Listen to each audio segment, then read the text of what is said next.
Oğuzhan'ın yürüyüşlerinin esasında parahatçılığın kullu adamlar üçün belli bahasının yoktu hakkında görünülüyor. Yay, hükümdarlık, peykam, ilçi dip hasabıdırdır. Türkmen halkının milli lideri, Türkmenistan'ın halk maslahatynyň başlygy Gurbanuly Berdimuhammedow.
Mesopotamya derya aralyk göwgasynda mekan tutmuşçyn maçyn gadym Hindistanyň Ariler döwrüni bilmek üçin kitap gatlaryny açyň. Gurup bir-birege baryan ýollary, marguşda birleşýär sivilizasiýalar, sebäp dünýäň rahat durmuşy üçin iň esasy gurar dialog bolan. Göz ýetirýär açyp taryh gatlaryň dialog kepili parahatlygy. Assalamu alaykum parahatçylygyň ýaş şaparlary atly akıl paýhas bähleşigine gatnaşdylar. Gadyrly mehmanlar. Berkarar döwletiň täze ýamynyň garkynç döwrüniň arkadaş serdarly Bagtyar ýaşlar ýylynda hormat prezidentimiz arkadaş serdarymyzyň alyp barýan taýsy tagallalaryň netijesinde tutuşýar ýaşlara bagşlanan ýylmyzyň her bir pursatynda biz ýaşlara okumagy, öwrenmäge, döretmäge, bilimni açyk görkezmäge giň mümkinçilikler döredilýär. Ene şeýle mümkinçilikleriň biri hem parahatçylygyň ýaş şaparlary atly akıl paýhas bähleşigidir. Gahrman arkadamyzyň ýörüýte karary esasynda Türkmenistanyň Daşary işleri ministrliginiň Halkara gatnaşyklary institutyna açylan ýaş diplomatlar mekdebiniň taýýarlamagyna geçirilýän parahatçylygyň ýaş şaparlary atly akıl paýhas bähleşiginiň esasy maksady geljekki ykbalyny halkara gatnaşyklaryny we diplomatiýany öwrenmäge bagşlajak aýratyn zehinli ýaşlary ýüze çykarmak bolup durýar. Çynmaçyndan Misrowdan dünýäniň iň gadym medeni ojaklaryny türkmeniň agyna jemleýän akıl paýhas bähleşigimiň sivilizasiýalaryň dialogy adamzat parahatçylygy üçin binýatlyk esas tiratly birinji ýarym filan oýunyna başlaýarys. Gelingini bolsa bugünkü bähleşigimizi saýlama tapkyrlarda ýeňji bolup gatnaşýan okuwçylarymyz bilen tanyşyp bolalım. Taňryguly geldi Mämedow. Aşgabat şäheriniň Saparmyrat Türkmen başadynyň aky umumy bilim berýän ýörüýteleşdirilen mektep internadynyň 11-nji sınıf okuwçysy.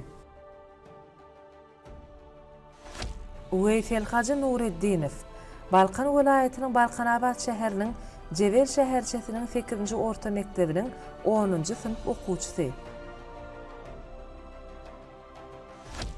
Mekan Agahanow, Aşgabat şäheriniň 16-njy orta mektebiniň 11-nji sınıf okuwçysy.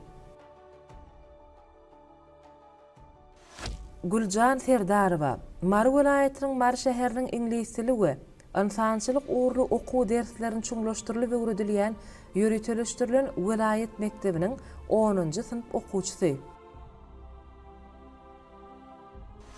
Anwar Bekmedow, Daşol welaýatynyň Daşol şäheriniň 24-nji orta mektebiniň 10-njy sınıf okuwçysy.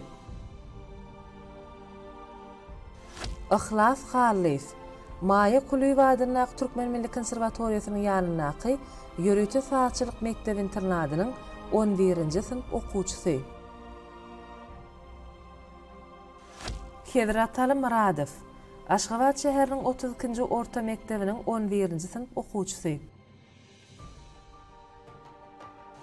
Wepa Roziz, Aşgabat şäheriniň Saparmurat Türkmen başadynyň ýöreýtelişdirilen umumbilim berýän mektebi internadynyň 11-nji sınıf okuwçysy.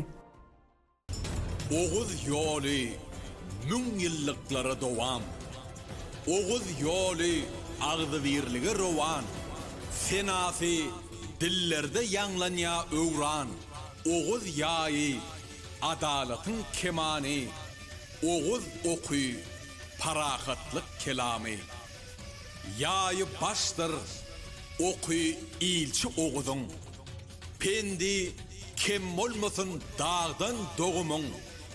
Ata baba peltepesi kovumun. Oğuz yayi, adalatın kemani.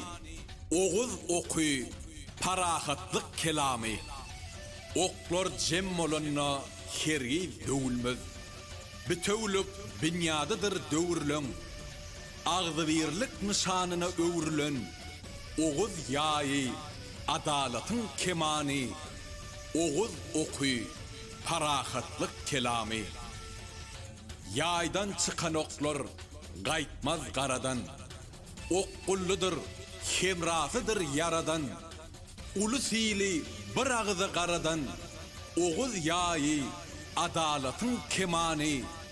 Oğuz okuy, parahatlık kelami. İyiller ceviz bolsa, maksatlar murat. Hak söyün kişiden qalar yaxşı at. Himayet islene, çelgi, güç kuvat. Oğuz yayi, adalatın kemani. Oğuz okuy, parahatlık kelami. Dessurdur, gök gülen zemini bağlan. Siyaset, köngüllün küysünün ağlan. Ilahdan peşkeş, üytgüşük hal var. Oğuz yayi, adalatın kemani. Oğuz okuy, parahatlık kelami. Çağı yayran ilim, coşğa kalk bugün. Adın zavıd etmiştir, törün kalpların. Dostluğun eyledi, dünya halkların. Arka dağın, insan perver kelami. Oğuz yayi, adalatın kemani. Hormatly bäsleşigimizde gatnaşyjylar, geliňinni bolsa, akyl paýhas bäsleşigimizde adalatly eminlik etjek pekimdarlar geňeşi bilen tanyş bolalyň. Çınar Rüstemova, Türkmenistanyň gahrmany, Türkmenistanyň adatdan daşary we dowluk tiýarly ilçisi, Birleşen Milletler Guramasynyň bilim, ilim we medeniýet boýunça guramasy bolan UNESCO-nyň işleri barada Türkmenistanyň milli toporynyň jogapkar sekretary, Türkmenistanyň ustad diplomata atly ýokary tapawutlandyryş derejesiniň eýesi. Allahul Berdiyev, Türkmenistanyň Ilimler Akademiýasynyň Taryh we Arkeologiýa institutynyň arkeologiýa bölüminiň müdiri, taryh ilimläriniň kandidaty. Meret Guly Öwliýagulyýew, Türkmen Döwlet Maliýe Institutynyň Jemgyýet öwrenç ilimleri kafedrasynyň müdiri, taryh ilimläriniň kandidaty, professor. Hormatly täkimdarlar geňeşiniň agdalary, sizi bäsleşigimizde hoş gördük. İlki bilen sizden ýaş aparlarymyza üstünlikler arzu edip, olara beriljek sowallaryň bukçalaryny açyp bermeňizi uly hormat bilen haýyş edýäris.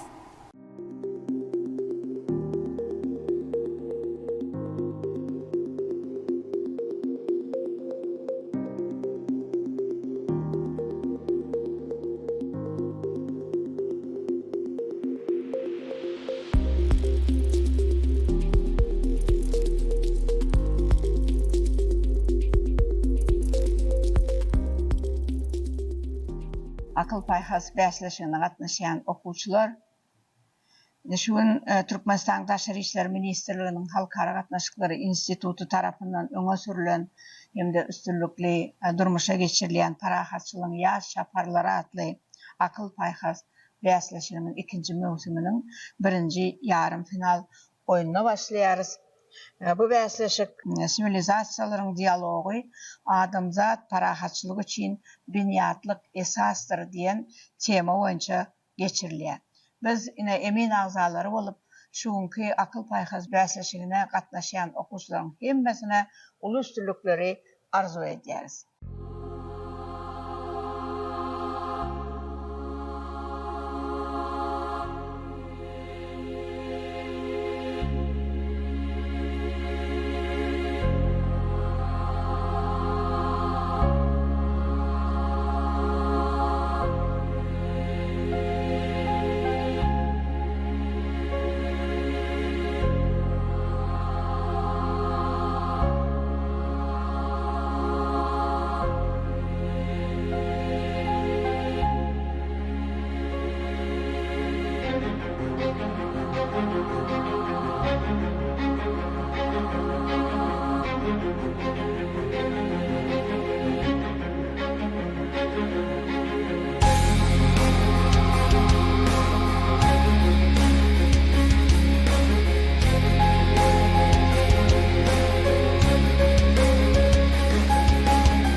Hormatly akıl payhas bäsleşiginde gatnaşyjylar. Akıl payhas bäsleşiginiň ikinji mewsüminiň birinji yarım final oýunynyň birinji mendili gadim Mesopotamiýada ýerleşen döwletleriň alyp baran daşary siýasatyna we diplomatik gatnaşyklaryna bagşlanýar.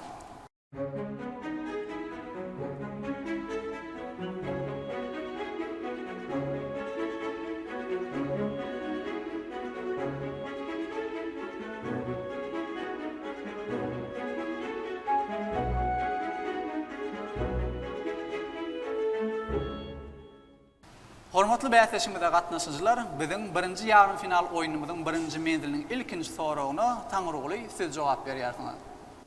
Sowalnama 5. Milatdan öňki 2-nji müňýylyň ortalaryna ýakyn günnägorda haýsy beýik kuwatly döwletler bolupdyr. Olar hat alşanlaryna bir-birlerine nähil ýüzlenipdirler. Şol döwletleri kartadan görkezin. İlk bilen biziň ýa-da 2-nji müňýylyň güýçli döwletlerinden Mitana döwletini, Hayat döwletini, Mesopotamiýanyň Assyria döwletini, Akkad döwletini şeýle şol döwürlerde beýik derejä ýa-da Misr hökümet bolýar. Olar öz aralaryna hat alşanlaryna, misal üçin Hayat döwleti bilen gadim Misr padşahlary hat alşanlaryna onda şeýle bir mazmun bar. Hayat döwletiniň padşahy şol Assyria döwletiniň padşahyny ýüzenende sen bize ýüzenende öz guluň ýaly, özüň hojaýyny ýaly şekilde hat ýazsyň. Sen özüň bize bu hökümne garaýarsyn diýip bir näçe hatlar bar. Şolaryň üstünden şol döwürde diplomatik hatlaryň hem negativ häsiýetler bar, hem pozitiv häsiýetler bar. Ýa-ni getiren misaly hem şol negativ häsiýet, ýani Hayat padşahynyň öz üstünden Assyria padşahyny ýazan hatynyň gödegir atdan belli geçe. Diň derejeli bolanlar şol misal üçin güýçli döwletleriň padşahlary beýleki padşah ýüzenende ilk bilen olar bilen uruşmakdan biraz çekinýärler. Olara bir sila hormat hökmünde sen öz döwletiň beýik padşahy döwletlerimiziň arasynda bir mundan beri parahatçylyk saklamak üçin ýa-da bir näçe diplomatik sözler ulanýar. Taňryly gyna tapda siz berilen sowala dolu we taky konuşna jogap berip bilmediňiz. Biz bolsa pehmdarlar geňeşine ýüzenmeli bolýar. Taňrylyň jogabyna atyn günnägorda biziň ýamdan 2-nji müňýylyň ortalaryna bolan güýçli döwletlerden Misr, Babilon, Mitane, Hayat döwletleri barda agdarly ýöne, ondaşynan Assyria, Akkad döwletleri bar. Döwri boýunça kän gawat gelen ok Assyria döwleti Damask, Halab, Hama şarlyklary birleşdirip biziň ýamdan öňki 2-nji müňýylyň ahyrlaryna 1-nji müňýylyň başlaryna güýçlenýär. Şoňsy taňrylyň jogabyny açyk däli. Ýanky soragyň özüm bir-birine näme diýip ýöldüripdirler diýe-de, olar bir-birine doglam diýip ýöldüripdir diýe. Şondan näder biziň Mehriban arkadaşımızın daşary ýurtlara gidenler, doğruluk döwletlerinin ýolbaşçylaryny duşanlar, biri-birini doganyn imtihan edýärler. Ine şonlukdan azatdan şu döwürlerde şöyle siýasat, täzekde boldy bizim ýurdumyzda da dowam edýärlemesi, utnamasy bolýar. Ol gatnaşyklary, dowrul gatnaşyklary has ýygzamlaşdyrýar, ýakynlaşdyrýar döwletleri harplar. Ine şu ýerni dogry bellep bilmekde. Tamruly gynantakda häkimdarlar geňeşi sizin beren jogabyňyzy kanagatlanarly diýip kabul etmediler. Bizim sowarymyzyň dogry jogaby bolsa, şol wagtlar, ýagny milatdan öňki 2-nji müň ýylyň ortalaryna ýakyn günnägerde Misir, Kasit Babiloni, Demiras Mesopotamiyada Mittani, Kiçi Aziýada het ýaly döwletler beýik kuwatly döwletler bolupdyr. Olar hat alşanlaryna bir-birlerine doganym diýip ýödönipdirler. Soragnama 4. Mesopotamiyadaky hükümdarlaryň arasynda Hammurapi'nin yaranlary Yamhat ýa-da Eşnun döwletlerinden köp bolmandyr. Hammurapi'nin haýsy diplomatik birimleri onuň şeýle güýçli hükümdary öwrülmegine we Mesopotamiýany birleşdirmegine ýardam beripdir. Mening sowala jogabym Paça Hammurapi'nin Mesopotamiyany bir döwlete birleşdirmegine, onuň diplomatik siýasatyny esasan Mari döwleti bilen ilk başta ýaralyk şartnamasyny baglanşýar we Mitani döwletine garşy uruş hareketini alyp barýar. Bu Mitani döwletiniň eňi çetede bar edilen taglyp bolsa, Mesopotamiyada iki sany güýçli döwlet Mari bilen Babilon döwletleri galýar. Netijede soň Hammurapi Mari döwletine garşy uruş gulan etýär we Mariň basyp bütün Mesopotamiyany Babilona birleşdirmege başarýar. Wezel Hajyetiň jogabyň näde dogry? Bu soragyň dogry jogaby Hammurapi'nin ilçileri we içärleri Mesopotamiyanyň ähli künjeklerini siýahat edipdirler. Ýa-da olaryň paşa köşklerinde hemişelik merkezi jaýlar bolupdyr. Olaryň üstü bilen getirilen ygtybarly maglumatlar onuň üstünlikleriniň bir şerti bolupdyr. Sowagnama 2. Gadymy günnägerde iki döwletiň arasynda alalaşyk baglaşyklaryna haýsy tarap beýleki tarapa has köp sowgat serpay beripdir.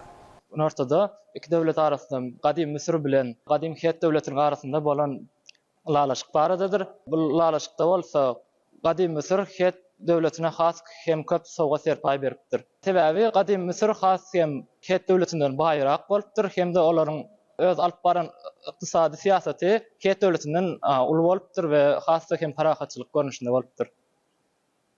Berekella mekansiz berilen sowala dol we dürst ýagdaýda jogap bermegi başardyňyz. Şeýle hem Oğuz Hanyň altyn peýkamyna munasyp boldyňyz.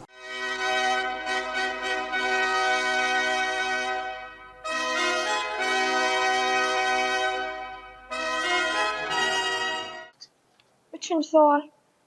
İki hükümdarın hataşygyndan çen tutsak, Akkad paşasyny Aramsin bilen Elam hükümdarynyň arasynda baglaşylan alalaşyk deň derejedäki alalaşyk bolupdyrmy? Meň pikirimçe Akkad paçasyny Aramsin şo Elam paçasyna has hem agyr salgytlar salypdyr şertnama baglaşanlar. Ýani bu soragyň jogaby deň derejeli däl. Berekella Güljan, siziň jogabyňyz dogry. Siz Oğuz Hanyň altyn peýkamyna munasyp boldyňyz.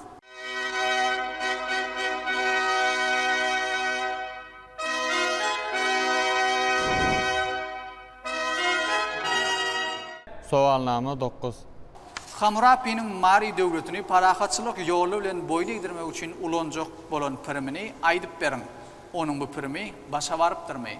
Hammurapi ýagny gadim döwürde goňşy döwletleriniň uruş alyp barmagyň köp sany ýollary, olaryň parahatçylyk ýol satyn almak we uruşlanmak bolup, Hammurapi hem goňşy döwletde bolan Mari döwletine garşy parahatçylyk ýoly diplomatiýasy ulanyp, onuň bu piriminiň esas maksady Mari döwlet hakynda bir ykdysady we siýasy döwletiň içindäki ýagdaýlar barada maglumatlary jemlenip, Mari döwletini parahatçylyk ýoly bilen boýun egdiripdir.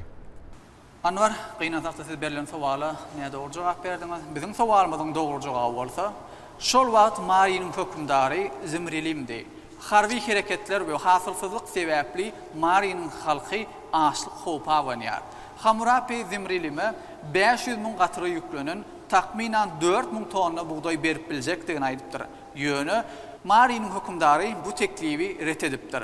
Netijede Hammurapi'nin parahatçylyk ýol bilen Mari döwletini boýun egdirmegi başarnyksyz bolupdyr. Şeýle hem ol soňra Mari'ni söwüş ýoly bilen basyp alypdyr. Birinji sowalnama. Gilgameş we Aga adly epik poemada haýsy iki döwletiň arasynda gatnaşyklar barada gurrun edilýär. Bu eserde haýsy hükümdar öz insanperwerligini görkezip, parahatçylyk, dostluk we doganlyk barada alalaşyp baglaşypdyr.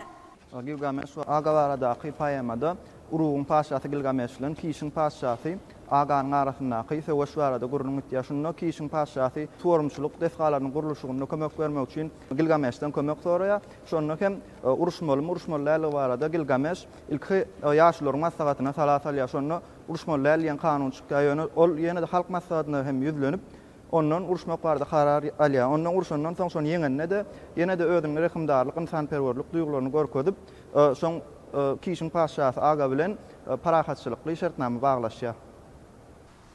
Berekelle ahla, sizin jogaňyz dogry. Siz Oğuz Xanyň altyn peýkamyna münasip boldyňyz.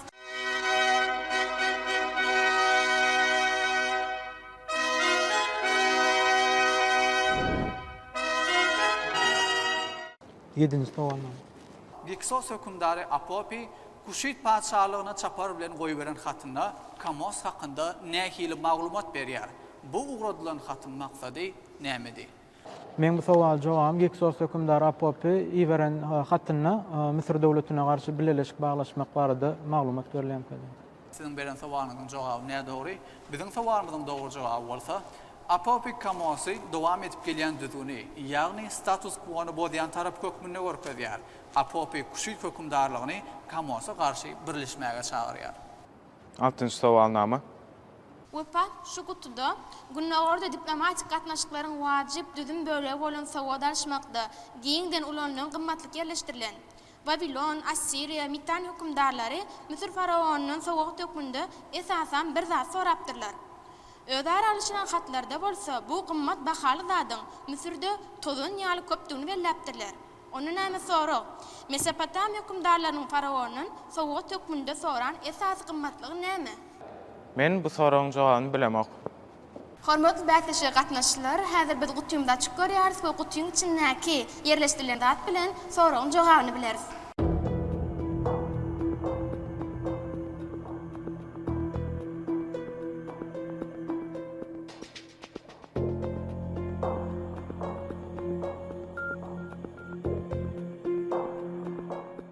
Kutuda ýerleşdirilen zatdan görnüşi ýaly biziň altyn soramyzyň jogaby altyn.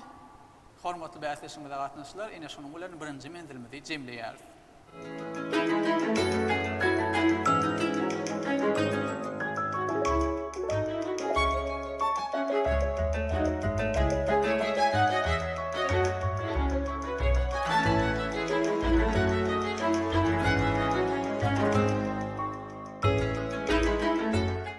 Hormatly bäsleşe gatnaşylar, biziň parahatçylyň ýaş şapalary atly akyl paýhas bäsleşigimiziň 2-nji mewsüminiň 1-nji ýarym final oýunynyň 2-nji mendili gadymy Misiriň daşary siýasatyna we diplomatiýasyna bagşlanýar.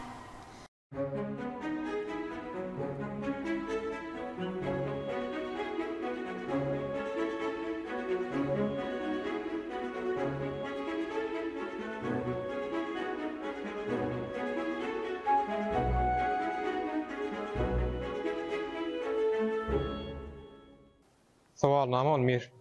Misiriň döwlet diwanynda onuň alynky Aziýadaky ýerlerine gödöçlük edýän bölüm nähili adlandyrylypdyr? Sowalyň jogaby menimkinçe Misiriň ýakyn gündordaky alynky Aziýada gödöçlük edýän topary adyna belli bolýar, ýakyn gündoryň alynky Aziýa bölüm diýip adlandyrylypdyr. Siz sowala nädor jogap berdiňiz? Soramyzyň jogaby Misiriň döwlet diwanynda onuň alynky Aziýadaky ýerlerine gödöçlük edýän bölüm faraonyň hatlar öýü diýip adlandyrylypdyr. Sowalnama 13. Misir tabiin bolan ýerleriň hökümdarlary Misir tabiinin kasamyny kabul edip, täze şeýmek dawarasy geçirilende haýsy üýtgeçlik destury ýerine ýetirilipdir. Men bu sowala jogabym tabiin bolan ýerleriň hökümdarlary Misir hökümdarynyň adyna dikkat gapdyryp durlar.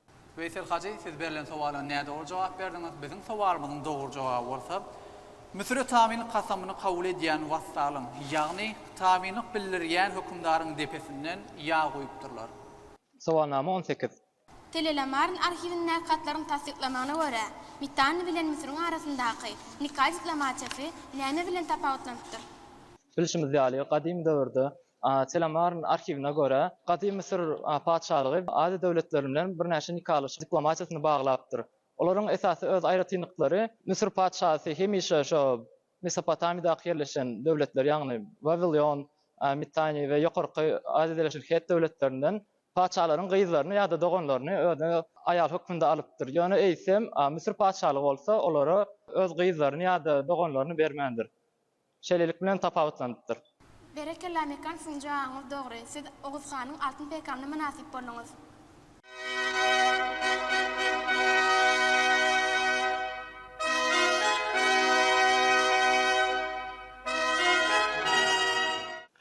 Soalnama. Misir'in Aziýadaky eýçilikleriniň içinde awtonom şäher döwletler bolupdyr.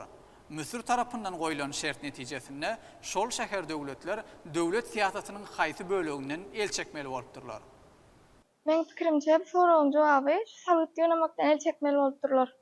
Guljan, siz berilen sowala näde dogry jogap berdiň? Biziň sowalymyzyň dogry jogaby bolsa, Misir'in Aziýadaky eýçiliklerinden içinde awtonom şäher döwletler bolupdyr. Şol awtonom şäher döwletler Misir taminligiňe öz başlyk daşary siýasat alyp barmakdan el çekmeli bolupdyrlar. Ýagny olar öz başlyk daşary siýasatyny alyp barman, ýagny daşary siýasatyna Misir bagly bolupdyrlar.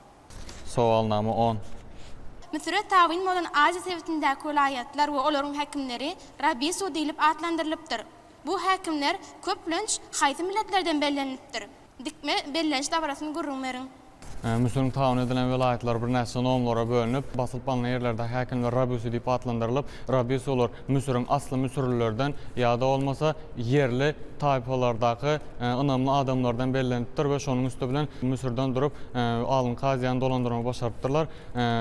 Rabisunyň häkimlige çykarylyş dawarasy bolsa, şol yerli taýpanyň ýa-da yerli şäheriň dawaralaşygynda faraony we paldy kasam etdirilipdir. Kasam kabul edilişinin içinde dini daptosurlar Müsür'ün Hudaýy, Amon-Ra ve şeýle beýlek hudaýlara uymak ýa-da olmasa durulhyly şaraplar bilen içmek bilen bellenipdir. Berekella Anwar, siz soraňyza dogry jogap berdiňiz we Oğuz Xanyň altyn peýgamyna münasip boldyňyz.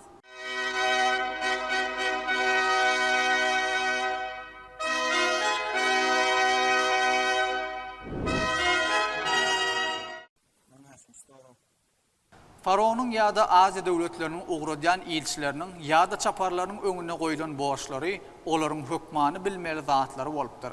Şolary aýdyp beriň. Faraonyň ýa-da Aziýanyň hökümdarlarynyň beýleki döwletlere uğratjak bolýan ilçiler şo döwletlere baranna barýan döwletiniň dilini, dinini, medeniýetini hemme taraplardan öwrenmeli we bilimli adamlar bolup barmaly bolupdyr.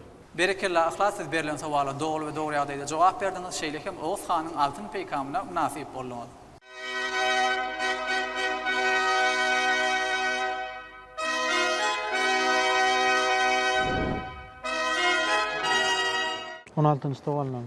Misirde ýa-da Aziýa döwletlerinde uradylan ilçini goýberin hökümdar aýratyn hormat hökmünde köşkde mihman alınan ilçe hökümdar bilen näme gatnaşmak ödür edilipdir.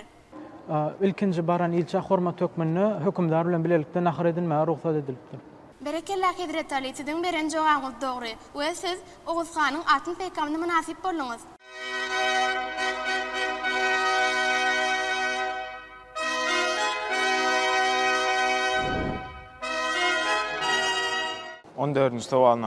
Yerli hökümdarlary tabyn saklamak maksady bilen Misir faraonlary Hun Türkmen döwletinde hem peýdalanylan usuly ulanypdyrlar. Bu pürümün üstülen diňe bir tabyny kazanmak däl, eýsem şol döwletlere täsir edip biljek wekilleri taýinlamaga da mümkinçilik kazanypdyrlar. Sora, haýsy usul hakynda gurrun edýär. Edil Hun Türkmenleriň döwletindäki bolşýalyk hem Misir faraonlar hem şol ýanky taýin hökümdarlaryny nikah gatnaşyklaryny berkitmek esasında özüniň häkimiýetini hasy berkitipdirler. Siz berilen sowalyň näde dogry jogap berdiň? Biziň sowalymyzyň dogry jogaby bolsa, ýagny Misir faraonlary özüniň taýinligiňä yerli hökümdarlaryny özüne bagly etmek üçin taýin hökümdarlarynyň çağalaryny öz köşkünde girewine saklamak usulyny ulanypdyr. Hormatly bäsleşe gatnaşyklary, biz akyl paýhas bäsleşimizi ikinji mendini jemleýäris.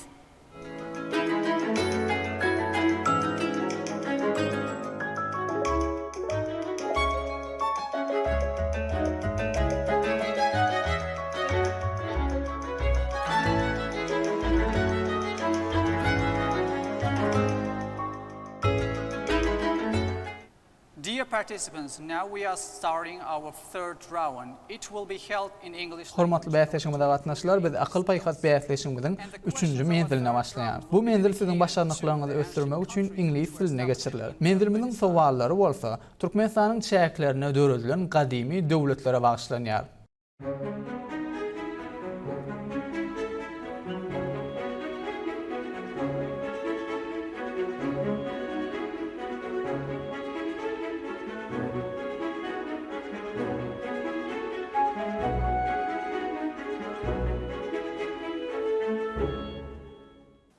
Question number 19. According to this contract, the border of the two states was defined as the Euphrates River. As a result of this treaty, Parthia became the first country in the world history to have relations with China and in the east and Rome in the west. What contract is it about? Bu şertnama Evfrat deryasynyň boyunna iki sanaky güýçli döwlet tarapyndan baglaşypdyr. Bu şertnama alalaşygyň netijesi Parthia döwleti dünýä taryhyna ilkinji gezek gündogorda Hytaý bilen, Günmatarda Rim bilen gatnaşyk açan ilkinji döwlet bolupdyr. Bu şertnama näme hakynda? My answer for this questions contract was defined Mithridat II and Rim Emperor Cornelius Sulla. Bu şertnamany Peýik Parthia döwletiniň paşasy Mithridat II bilen Rim hökümdary Cornelius Sulla baglaşypdyr. Good job, Tanrıoğlu. You gave us the Berekella Tanrıoğlu, siz berilen sowala dogry jogap bermegi başardyňyz. Şeýle hem Oğuz Hanyň altyn peýkamyna munasip boldyňyz.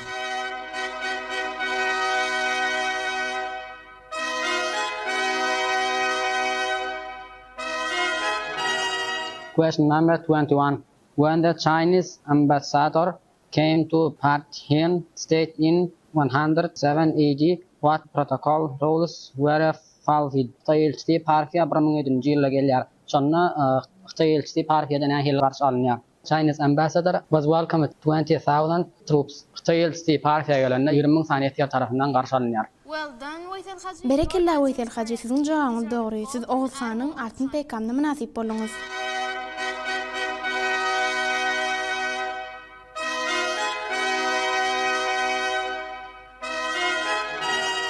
Question number 23. When Attila attacked Constantinople in 442, what did the Byzantine ruler propose to defend from them? Haçanda Attila Konstantinopol'u 442-nji ýylda Bizantiya paçalygyna çözende, Bizantiya paçasy gorunmak üçin näme teklip etdi? I think that they gave some presents for the Attila, like gold and etc. Also, Byzantine emperor gave the daughter to Attila. Bizantiya imperatory Attila'dan gorunmak üçin öz diplomatik aragatnaşyklar etdi. Olaryň içinde Bizantiya imperatory Attila bir näçe sowgatlar berdi, hem-de ol gany baglanşyklar üçin öz gyzyny ona berdi. Mekan unfortunately gave us the wrong answer, and our correct answer is... Mekan gynançakda sowala näde dogry jogap berdiňiz? Bizim sowalymyzyň dogry jogaby bolsa, Imperator Feodos II her ýyl 2000 libr tölemäge we Danubyanyň günotadaky ýerlerinden el çekmäge mejbur bolupdyr. Question number 20. We know that Parthia became the most powerful state during the reign of Mithridat II. Tell about his accomplishment. Biz Parthiýanyň iň güýçli hökümdarlarynyň biri bolan Mithridat II-ni bilýäris. Şoň ýeňişler barada gurrun beriň. My answer is he implemented military reforms. Men soragy jogabym ol goşunyny öwürtmeler getirýär, hasam atly ýaraly goşunlary döretýär, dizýär. Bu ýaraglandyrylan goşunlary. Berekella Guljan, siziň jogabyňyz dogry. Siz Oğuz Hanyň altyn peýkamyna munasip boldyňyz.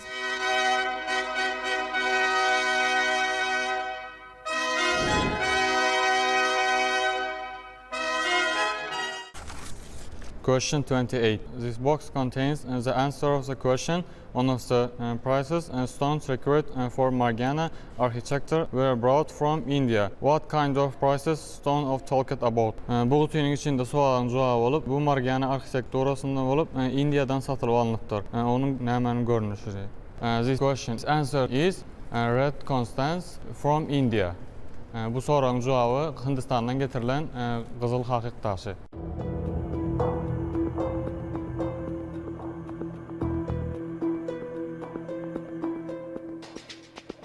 As you see, that was a right answer. Inside this box, Görüşme diýaly bu gutynyň içinde hakyk taşy bilşime diýaly Hindistanyň Marguşa getirilen gymmat bahaly daşlaryň biri bolupdyr. Berekella, siz berilen sowala dogry jogap bermegi başardyňyz. Şeýle hem Oğuz Hanyň altyn peýkamyna munasip boldyňyz.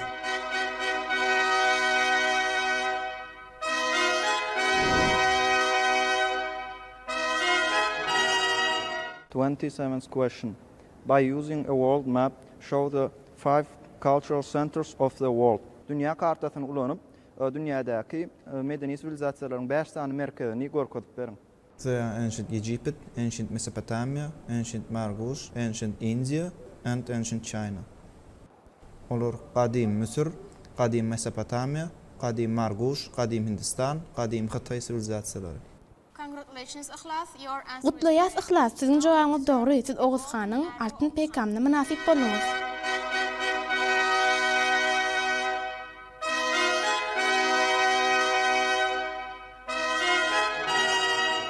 Question number 26. Which tribes in the east rejected Attila as their ruler? Attila günnägörde qaysi taypaların ýolbaşçysy bolupdyr. Attila was rejected Hun tribes. Attila günnägörde Hun taypalarynyň ýolbaşçysy bolupdyr. Hazrat Ali, unfortunately your answer is incorrect. Hazrat Ali qiyna taqdy sizin beren jogabыңyz näde dogry? Bizin dogry jogabymyz bolsa günnägörde German Goth taypalary Attillany öz ýolbaşçy hökmüne iqrar edipdirler. Question number 25. Tell about the Catalonian War, which is the greatest battle of antiquity. Qadimiyetin iň uly söwüş bolan Katalon söwüş bardy gurrunlaryň. I don't know the answer for this question. Men bu soragyň jogabyny bilemok.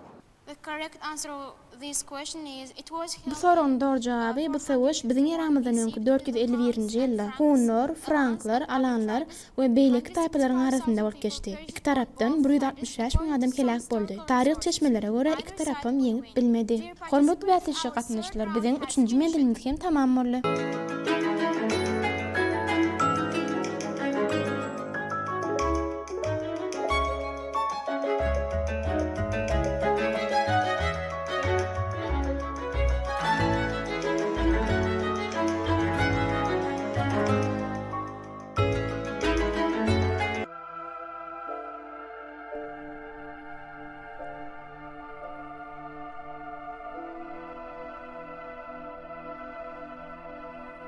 Ben size bir hikayet aydıp bereyin, Juan oğlum.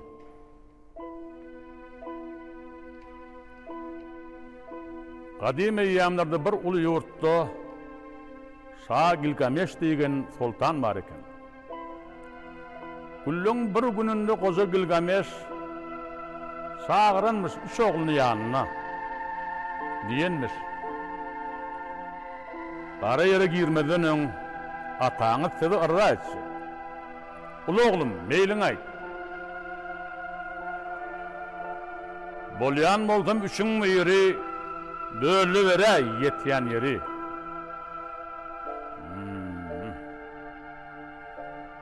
Ortonja oğlum sen aýt. Atam, maňa eşil galan ýeriň gylly ýaryn. Üçüncüsü qaraşmandır atatynyň soraryny. Diýipdir. Menem razy. Ýeriň galan mukdaryna. Gama vatan Gilgamesh Şah. Ýurduny paýlapdyr üçe. Hoş bolupdyr mülk edilen oğullar. Her haýdy öz ýeri bilen başagy. Ara çäk çekýämiş, garym gadýamış. Ol biri daşına qala qurýarmış. Muny görüp Gilgamesh Şah diýenmiş. Ýurdy bölüşdiňiz. Hak kiçelliňiz. Öňe ýol bardyňiz. Sıçan innisiz. Öň sizden gorkallar tutup ýerler. Öň sizden gaçarlar ýetip ýerler. Netije çıkarın şundan oğullar.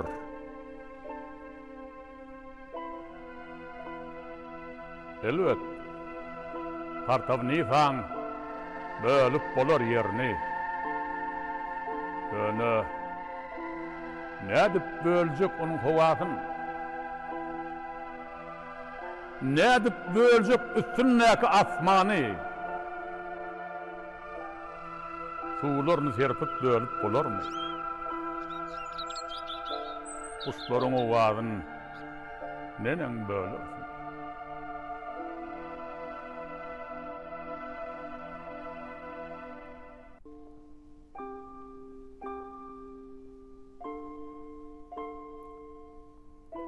Şükür.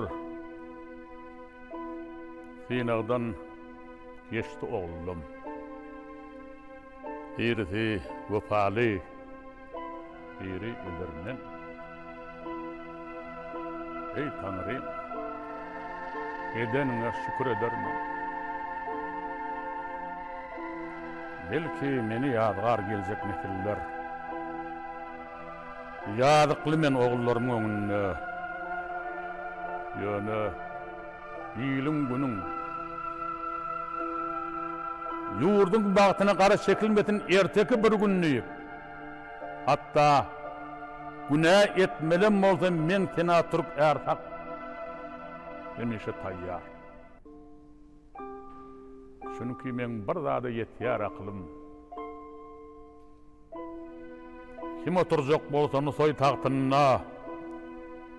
Eni ata, oğlu gıyba, venana bolon söýgütiniň baryny jemläp, watan diýen söze sığdyrmaly bor. Taňrynyň birligine inansa iýiliň, watanyň birligine inansa her kim, iýil saatına, sada uysa halkyna, diňe şonna, bu soýyly kalkyna. Hormatly bätişe gatnaşylar, biziň parahatçylygyň ýaş şaparlary atly akyl paýhat bäsleşigimiň 4-nji mendili Hytaýyň we Hindistanyň halkara gatnaşyklaryna we diplomatiýasyna bagşlanýar.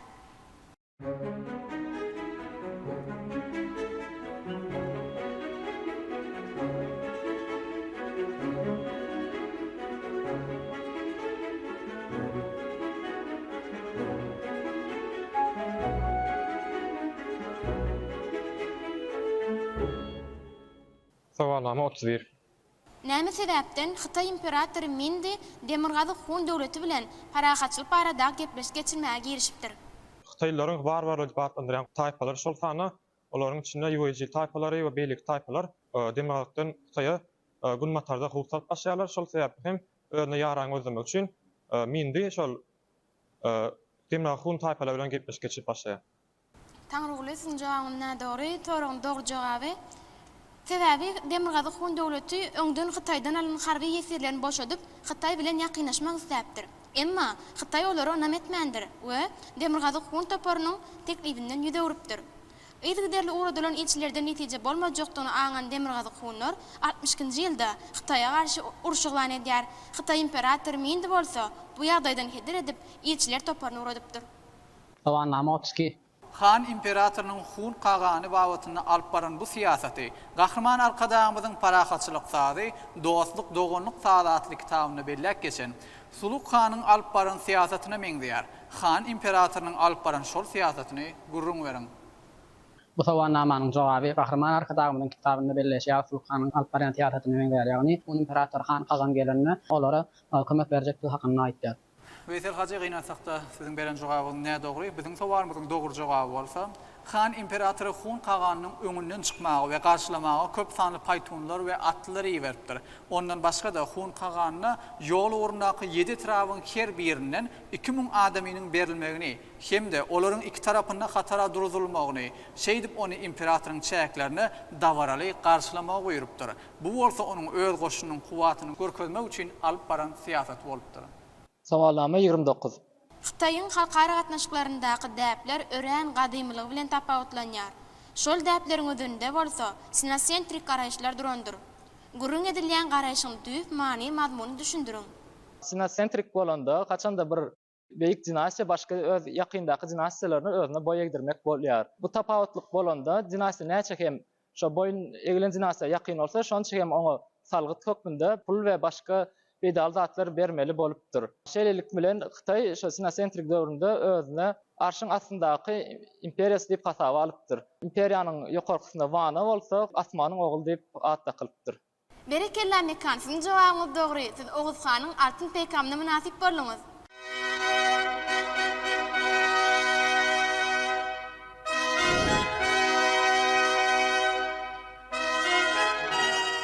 Otuz 36-njy sowalnama.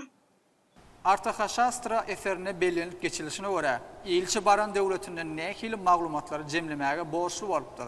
Men pikirimçe Artakaşastra eserine ilçi baran devletini şu devletin dinini, däpdesturlaryny, devletin dilini, sunugatyny, binagarçylygyny ve şuna mevzuatlaryny bilmeli bolupdyr. Guljan, siz berilen sowala näde doğru jogap berdiniz? Bizim sowalarymyzyň doğru jogaby bolsa, Artakaşastra eserine belirlenişine göre goy ilçi baran ýurdunyň goşunlarynyň we düşman goşunlarynyň yerleşdirilen yerlerini, söwüşleri we ýyda çekilmeli yerleri seýinlesin. Goy ol döwletiň we galalarynyň guldugyny bilsin. Döwletiň baýlyklary, eklenç serişdeleri, gorak serişdeleri we gowşak yerleri barada maglumat ýygnasyny bellenip geçilýär. Soalnama 35. Sonsenin kitabının 3. babı Stratejik hücum dilip adlandırılıp, bu bölüm esasen siyasat ve diplomasiya bağışlanıptır. Onu beyan edişine göre, söwüş strategiyasında birinci derecede karşıdaş tarafın bähfidini näme gödörün tutulupdyr?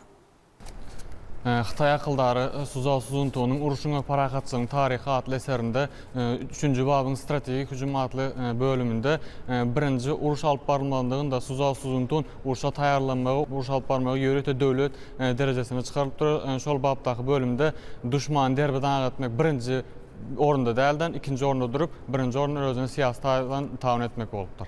Berekella Anwar, sizin cevabınız doğru. Siz Oğuz Xan'ın altın peygamına münasip boldunuz.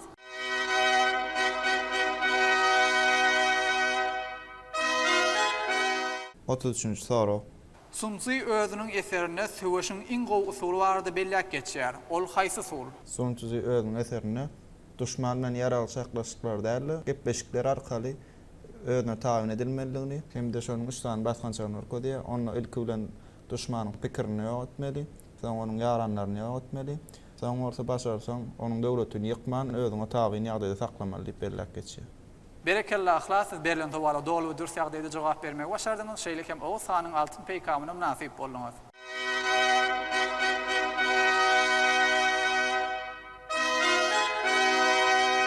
Otuz soalnama. Gadim Hindistanyň halkara gatnaşyklarynyň nazariýetiniň ödününde mandal konsepsiýasy durýar. Bu konsepsiýanyň manysyny düşündiriň. Hindistan'ın şu konsepsiyasına layıklıkta ol daşar devletlerle parakatçılıklı gatnaşyklar alıp barmagy ödenine saklaýar. Hidret Ali, siz soragyna doğru jogap berdiňiz. Soragyňyzyň doğru jogaby mandal konsepsiýasy teorik, has takygy tigir görnüşinde gödegine getirilipdir. Merkezde güýçli rajanyň ýolbaşçylygyny döwlet. Döwletiň daş döwreginde garşydaş döwletler, tigiriň çiýişleri, düşman döwletleriň goňşulary bolsa, dost ýaran hukmunda tigiriň çarçuga hasaplanypdyr. Konsepsiýanyň düýp manysy düşmany bilen dost bolup, düşmanlary gödöçüldi taklamak bolupdyr. Soalnama 30. Gadim Xitayda diplomatiýa durly protokol kadalary bilen meşgullanýan gullyk hukmyna kesitlenipdir. Hut şonuň üçin bu wagtda nähili döwlet edarasy döredilýär. Şol ýan gadim Xitayda daşary döwletler bilen özara diplomatik gatnaşyklary ýola goýmak üçin olarda ýörüti ilçiler taýýarlayan mekdepler açylypdyr. Wepa, siz berilen sowala näde doğru jogap berdiňiz? Biziň sowalymyzyň doğru jogaby bolsa, gadim Xitayda diplomatiýa durly protokol kadalary bilen meşgullanýan gullyk hukmyna kesitlenipdir. Hut şonuň üçin bu wagtda döwletde ýörüti dawara serenjam ministrligi döredilipdir. Hormatly bäsleşigimize gatnaşyklар, ene şonuň bilen akıl paýhas bäsleşigimiziň 4-nji mendeli hem jemlendi.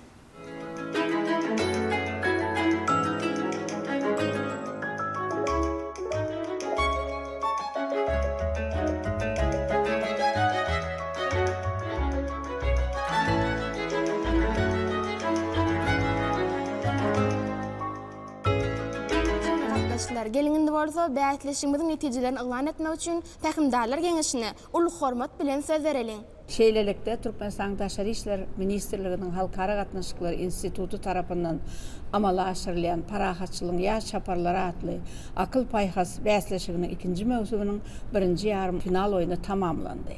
Bu bäsleşik belläk geçişimiz ýaly sivilizasiýalaryň dialogy, adamzat parakatçylygy üçin binýatlyk esasdyr diýen tema boýunça geçirildi. Bäsleşigiň hemişe bolşýaly, dartgylly, çekeleşikli ve şol bir wagtda ören gyzykly ýagdaýda geçendigini bellemek gerek. Hwas Haliyev, Ağa Hanyf Mekan, Bekmedow Anwar, Guljan Serdarovanın şu bäsleşiň netijeleri boýunça ýeňiji boldular hem de indi olar ikinji mövsümiň final otornukly oýnuna gatnaşmaga hukuk kazandylar. Hormatly bäsleşiginde gatnaşylar gelinini bolsa, bäsleşigimiziň şu ýerine türkmen diplomatiýasynyň nyşanyna öwrülen Oğuz Hanyň altyn ýaýyny we peýkamyny galdyrmak desturuny geçireliň.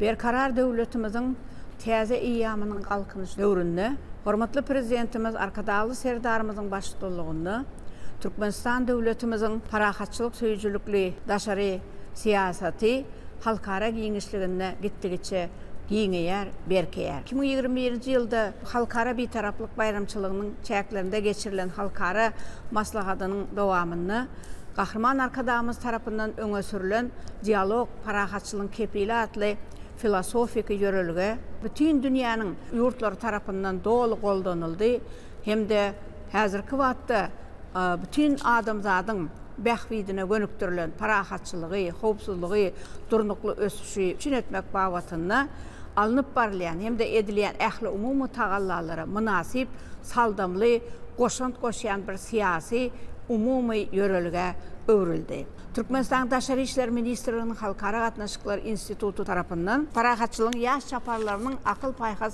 bäsleşigi atly taslama öňe sürüldi hem de bir häzirki wagtda üstünlükli amal aşyrylýar. Ýaşlarymyz soňky ýyllaryň dowamyny döwletimiz tarapyndan öňe sürülen şeýle siýasy okully taslamalarda has işçiň çykyş edýärler. Häzirki wagtda bir bäsleşik elbetde has hem giňgerime eýe boldy. Şunun netijesinde hem bu bäsleşigi ýurdumyzyň velayatlaryndan, etraplaryndan gatnaşan ýaşlaryň sany gitdigiçe köpelýär. Şuňky geçirilen bäsleşikde 5 velayatymyzyň türlü orta mekdeplerinde bilim alýan okuwçylaryň 8-si gatnaşdy. Şolaryň arasyndan hem 4-si bu bäsleşigiň otornukly final oýnuna gatnaşmaga hukuk kazandylar. Olaryň arasynda Halyf Ihlas 4 ok kazandy hem final bäsleşigine çykyş etmäge hukuk kazandy. Şeýle hemine Ağa Hanyf Mekan hem de Anwar Bekmedow olar hem 3 okdan kazanyp şu mövsümdäki otornukly oýnuna gatnaşmaga hukuk kazandylar. Ene Güljan Serdarowa hem bu yarışda öz bolşdy bir zehin küýü bilen tapawutlanyp 2 ok kazandy hem de otornukly final oýnuna gatnaşar.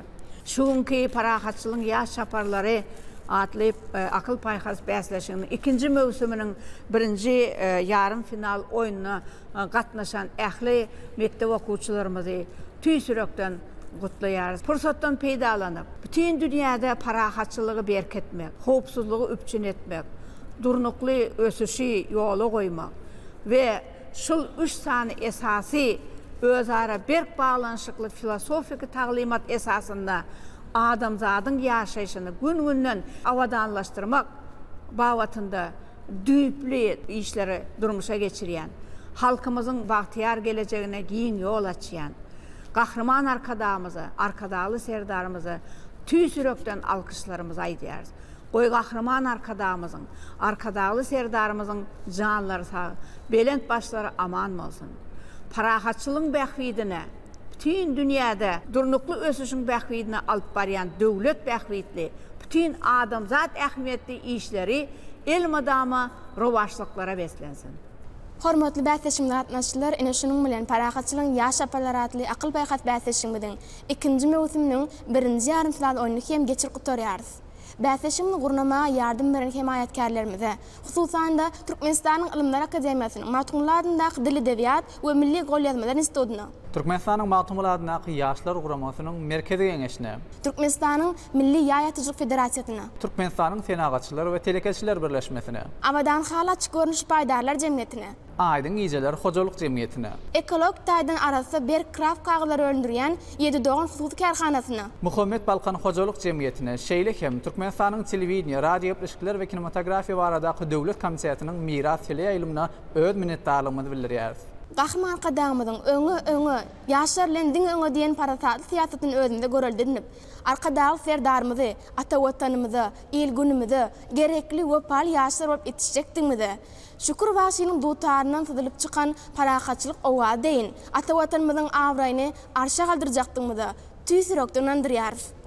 Şu pursatdan peýdalanyp, biz ýaşlary okumaga, öwrenmäge, öz zekinimizi açyk görkezmäge döredip berýän giň mümkinçilikler üçin bize atalyk göreldesini görkezýän gahrman arkadagymyza, hormatly prezidentimize, arkadagly serdarymyza köp sag bolsun aýdýar. Goý gahrman arkadagymyzyň, hormatly prezidentimizin, arkadagly serdarymyzyň jany sag, ömrü uzak, başydyk, il yurt bäkbeýtli, umumadamzat ähmiýetli, äkli tutumlary el müdamary waşytlardan ruwaşytlara weslensin. Gepleşik alyp bardy. Türkmenistanyň Daşary işler ministrliginiň, Halkara gatnaşyklar institutynyň, Halkara gatnaşyklar fakultetining 4-nji ýyl taliby Kuwat Mämedow. Şeýle hem Türkmenistanyň Daşary işler ministrliginiň, Halkara gatnaşyklary institutynyň, Halkara gatnaşyklary fakultetiniň 3-nji ýyl taliby Akgözel Rasulowa. Yeni ýaşy günler duýdarlaşýançak, hoş, sag bolun.